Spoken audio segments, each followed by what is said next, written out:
Então essa é a plaquinha em questão, ó, certo? Plaquinha de uma Electrolux convencional, tá? Vamos lá, o cliente falou que ela chegava a funcionar 2 dias, tá desenergizada aqui, tá? Por isso que eu estou sem luva. Ela funcionava 2 dias, chegava a parar. E no outro dia voltava a funcionar. E agora que puxando no meu histórico aqui, na minha cabeça aqui, nas minhas lembranças, já tem alguns defeitos nesse componente que eu vou dizer para vocês que apresentava o mesmo comportamento. Ora funcionava, ora não funcionava, tá? Ela chegou sem ligar, né? Chegou e não estava ligando. E a gente foi analisar o circuito porque não estava ligando. Vale ressaltar que essa barra aqui, ó, ela tem um transformador de alimentação, tá? Ela tem um trafo que conecta aqui o primário e aqui o secundário. Então é chamada de fonte linear. Não é fonte chaveada como a maioria das outras placas. Ó, essa aqui é um exemplo de uma placa que ela tem fonte chaveada. Fonte chaveada, tem um transformadorzinho, tem um chaveador. O chaveador fica aqui, ó. E essa aqui você percebe que você não vê nenhum transformador. Porque o transformador ele vai conectado aqui, ele vai fora da placa, tá? Então são características de ser uma placa convencional com fonte linear. Não necessariamente porque é convencional tem que ter a fonte linear. Não é isso, tá? Mas essa aqui tem uma fonte linear, é energizada aqui. Então botei o transformador, não ligou, tem que entender o que está acontecendo. Por que não está ligando, né? A gente foi analisar, e analisando a partir do circuito de alimentação. A partir já do circuito de alimentação, foi observado o quê? Foi observado, ó, seguindo aqui, ó, aqui eu tenho a alimentação, ó, aqui eu tenho onde chega a fase, que é no relé, tá? Qual os dois lados onde chega a fase? É bem simples de você identificar, ó. Você vai precisar analisar o fusível, aqui onde fica o fusível, vai ver qual lado do relé que bipa com o fusível. Qual o lado do relé que bipa com o fusível. Deixa eu pegar aqui o fusível aqui, ó. Como vai ser o fusível, vou pegar a trilha desse lado. Quando tem um relé, tem um fusível, você pega em cima do fusível. Tá vendo que esse lado aqui bipou? Deixa eu pegar um montinho mais pra cá. Ó, esse lado bipou, esse lado aqui não bipa.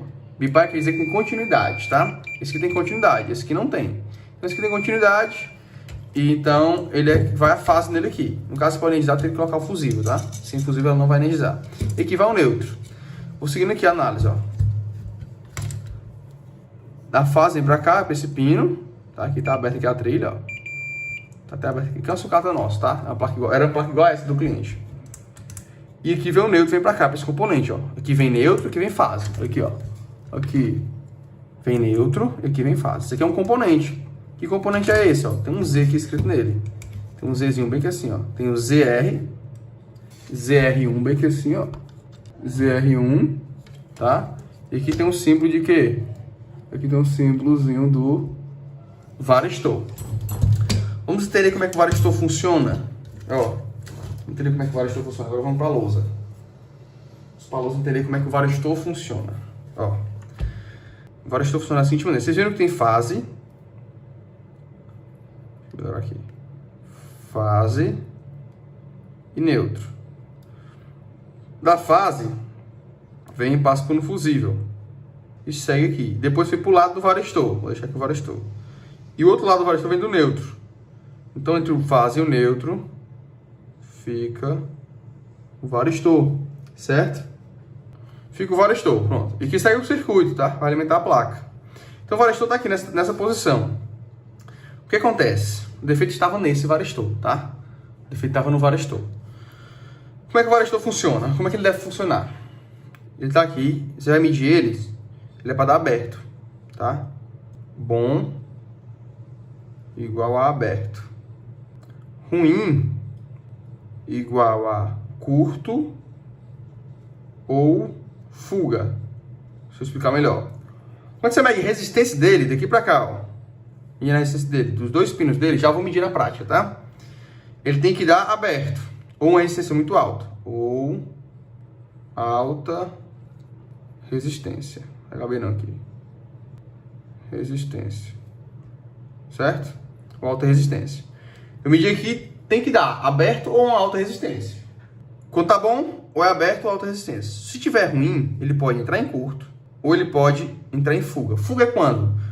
Como eu disse, tem que dar aberto ou alta resistência. Alta resistência é da ordem de mega ohms. Então, sei lá, 30 mega ohms é ok para ele, tá? Porém, se ele der 1K, 10K, 100k ohms, tudo isso aqui é fuga. 500 ohms, isso aqui é fuga. Ele não está em curto, que o curto é 0 ohms, né? Mas ele está em fuga, apresentando uma resistência menor do que ele deveria apresentar. Quando isso acontece, ó, como é que ele deve funcionar? Primeiro vamos para o funcionamento do varestor. Ele funciona da seguinte maneira. Aqui eu tenho um dispositivo de proteção contra sobrecorrente, que é o fusível.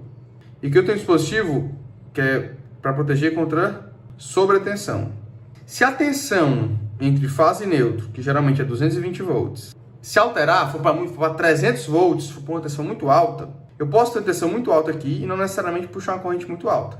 Haja visto também que o fusível é um dispositivo mais lento do que o varestor. Como assim não? O varestor ele tem uma resposta mais rápida do que o fusível, tá? Então ele tem uma atuação mais rápida. Então esse 220 vai chegar nele aqui mais rápido. Quer dizer, uma tensão muito mais alta, né? Vamos supor que deu 400 volts. Se esse varestor é de 250 volts, já ultrapassou a tensão dele. O que ele vai fazer? Ele vai tender a baixar a resistência. Ele baixa a resistência. Quando ele baixa a resistência, ele aumenta a corrente. Pela lei de Ohm, né? Se V é igual a R vezes I, eu vou entrar na parte mais técnica, tá? Se eu baixa a resistência, a tensão que é a mesma, ou está se elevando, a corrente tem a se elevar também. Se a corrente tem a se elevar, a corrente vai aumentar aqui no fusível e vai abrir o fusível. Quando abre o fusível, para de alimentar a placa.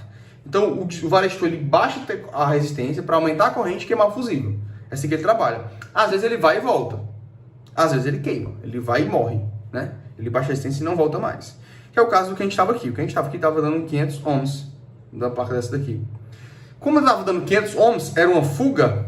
Ora funcionava, ora não funcionava. Quando não funcionava, queimava o fusível? Não. Ele só derruba a tensão aqui, ó.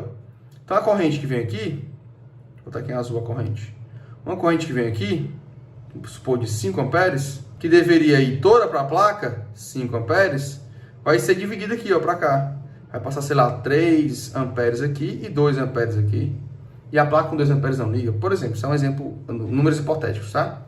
Então ele passa a sugar corrente do sistema e derrubar a corrente que chega no sistema para alimentar a placa. E a placa não vai ligar, porque o varestor está em fuga. Tem horas que ele dava contato, tem horas que dava mau contato. Então, como estava com resistência de fuga, ele, que é de 500 ohms, ele ora funcionava, ora não funcionava. Então, como eu já falei para vocês no início da aula, essa característica, né, é uma característica que eu já vi acontecer com alguns varestores. Quando acontece isso, ele dá essa intermitência. Intermitência de ligar e de não ligar. Dependendo do circuito, já pegou um defeito no chiller, que o defeito era no varestor, e que ele era um circuito de leitura. E ele impedia a leitura e deixava acontecer a leitura. Então ficava nessa intermitência. Aqui eu tenho um varestor, ó. Deixa eu medir ele aqui na placa, ver se vai dar algum valor. Vou medir aqui, ó, a resistência dele. Medindo aqui a resistência dele, tá dando, ó, 47K. Tá? 47K.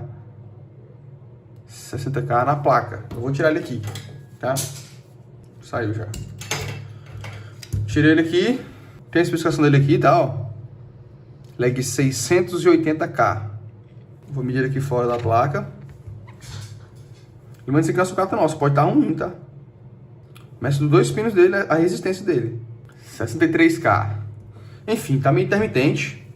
Aqui eu vou trocar ele, tá? Deixa eu pegar outro aqui para comparar de outra placa. Aqui, ó. Esse aqui é um varestor. Esse aqui na entrada aqui, ó. Deixa eu medir ele aqui. Quanto ele vai dar? Esse aqui é de uma LG, tá? Tô medindo ele na placa, né? Então, ó, deu 30 megas, ó. Então esse aqui tá estranho. Certo? Eu vou... Como é sucata nossa, mas se eu fosse reparar que eu trocaria. Tá? Então aqui, ó, tô medindo dando 34.9K. Mega, né? Esse aqui tá meio oscilando, mas tá dando valores baixos em algum momento. Ó, dá 6 mega, dá o quê? 6 mega é aceitável, tá? Mas tem horas que dá 60K, ó. Tá meio louco. Tem uma espécie de carbonização aqui nele. Eu ando mexendo. Ó, carbonizou mesmo. Então, ele deve ter ido pro saco. Olha, queimou aqui a placa, ó. Deu uma estourada nele. Nem tinha visto isso. Mas, foi tirado ele aqui, né, do cliente. Tava dando 500 ohms. E esses 500 ohms dava essa intermitência. Foi trocado ele.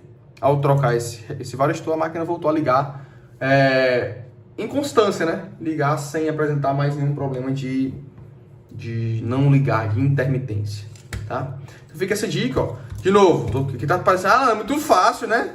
não é fácil de identificar, porque, de novo, não dá o defeito, chega lá, a máquina tá ligando, funciona 2, 3 dias, e onde é que tá o defeito?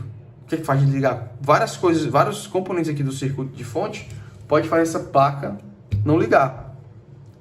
Mas a intermitência aí nos levou ao varistor. E outra coisa, devido ao verniz aqui, foi até difícil de identificar na placa, ao medir ele na placa. A gente vai fazendo a varredura, né? Então o primeiro componente que tem que depor de fusível é ele. Então a gente mede aqui de praxe. E ao medir ele, só quando apertou bastante que ele acusou 500 ohms. Só por cima você dava até um valor aceitável. Aí, então até esse detalhezinho foi fundamental na análise de uma placa igual essa daqui. Beleza? Então é isso, Electrolux. O defeito estava no varistor, foi trocado o varistor. Máquina, placazinha reparada. E aí, quanto cobra no reparo desse? Vai trocar do varistor e... como é convencional, vai girar em torno de 150, 250, depende da região, R$200. Depende da região, da tua cidade, da urgência, depende de vários fatores. Mas gira mais ou menos em torno disso. E fique de olho sempre. Quando for intermitência, lembra, quando tiver intermitência, que intermitência, hora liga, hora desliga, vale a pena dar uma verificada no varistor, alguns capacitores, são componentes que podem causar essa intermitência aí. Nesse caso aqui, essa convencional, rodava até 2 dias e dava intermitência no varistor. De novo, já peguei um exemplo, uma situação, que era um chiller, rodava e veio quando parava, rodava até mais tempo. E aí, então, vez que começou a parar direto, não ligava mais, não dava o erro direto. Aí foi quando eu identifiquei o varistor com problema, carbono desompino do varistor, dava contato, ficava dando e, tipo, centelhando o contato, né? Quebrou aqui, aí foi, tipo, centelhando. E aí, a ponto que centelhou e não teve mais contato. Não tem mais o contato, e aí ele perde a condução aqui do componente, né? do pino. Não tem mais contato, perde a condução de corrente. Aí ele parou de funcionar. Aí, no caso lá era o varistor, a gente recuperou o pino, voltou com o varistor para o funcionamento dele. Então é isso. Espero que vocês tenham curtido a aula de hoje. Mais uma aula de reparo prático, tá? Defeitos reais da DCC da Lautec, que segue as placas que a gente está analisando aqui. São placas reais, de clientes reais, defeitos reais. Se inscreve se você não é inscrito para não perder nenhuma aula. Se essa aula te deu algum valor, te deu alguma sacada aqui e algum defeito eletrônico, passa para frente, clica na setinha de compartilhamento e passa para frente. E não esquece de me seguir no Instagram. Fica com Deus, um abraço. Valeu!